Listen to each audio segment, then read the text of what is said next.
I think when it comes to people who have, let's say, ex-felons, people with felony convictions, I think that's what you're talking about. I think it's tough for them. A lot of business don't want to hire ex-felons. They don't want to hire somebody who's shown that they can commit a serious crime, and that's what a felony is. It's considered a serious crime. Seriousness, of course, doesn't mean you murder somebody. You probably stole a pair of shoes that cost more than $150. That's grand theft. But no, I think ex-felons have a tough time out there finding good jobs because some of the higher paying jobs will do background checks, and they're gonna eliminate those prospects with felony convictions. That's just the way it is. That's just the reality of the world. And again, that goes back to representation, like anything else. When you go and you apply for a job elsewhere, who do you have in that company that's going to represent you, argue your case, and get you hired? You know, who's going to hook you up, basically? You know. So you feel like that some felons are some compassion is shown on some felons by somebody in the company, even though that company may have a policy of not hiring felons? Yes. I mean, the compassion will be shown because obviously somebody knows that felon, or maybe it was in the same position that felon was at one time. That's going to be rare, but I think the best thing for most ex-felons when they're trying to get a job is to know somebody who already works there. Let that person be their advocate. Let that person go out on a limb for him so that he can get a job there. Other than that, it's going to be almost impossible for a felon to get a decent job. Well, you out here? What do you think? Why do you think people are out here? What is it because they want? Many of young brothers on the streets are either on probation, feel that they are experiencing any form of justice whatsoever. We can identify a lot of the young people inside of our community just based on their direct connection to the system. House arrest, just coming home from doing time, to do time. In fact, the state of time.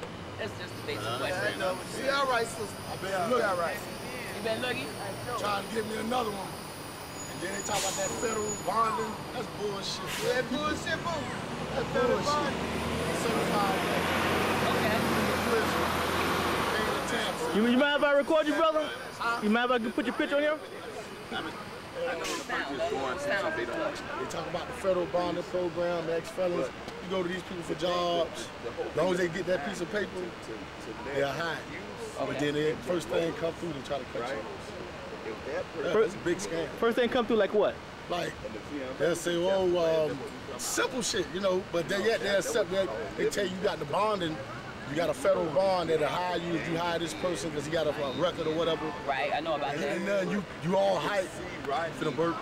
And then get there and be a whole different program. Well, what are they talking about? Tell us. Just like, oh, we're going to get you a job, you're going to work, and then once you go there and you pass drug tests, the first little thing they try to cut you. It's just like this, they just want to receive the money. Oh, I see. So you're saying that they'll hire you, but they keeping you under a microscope trying to just find. Yeah, just nigga. Did you have that problem? Go back. Well, I had it once at all. The Bible says that death and life lies in between that level. You don't have to spend time going back, although you're you can't get a court pass. Say, look, I can't get a court, you know, because sometimes you can't get a court pass. In reality, well, you out here? What do you think? Why do you think people are out here? What is it because they're lazy? Are they looking for? Are there no opportunities? Some are lazy. Some are like some aren't.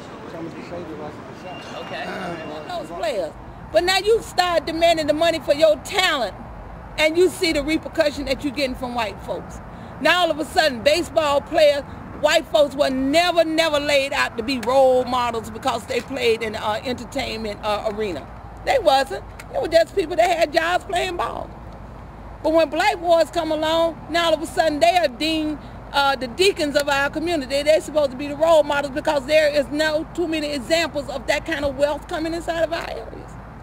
That's the backlash. They're making too much of damn money. White faces is on the money, and they didn't want civil rights to happen. They went over there and fought for the Jews and freed them, but they don't want free black people in America. If the day that black folks stand up and resist is the day that we start seeing what freedom feels like.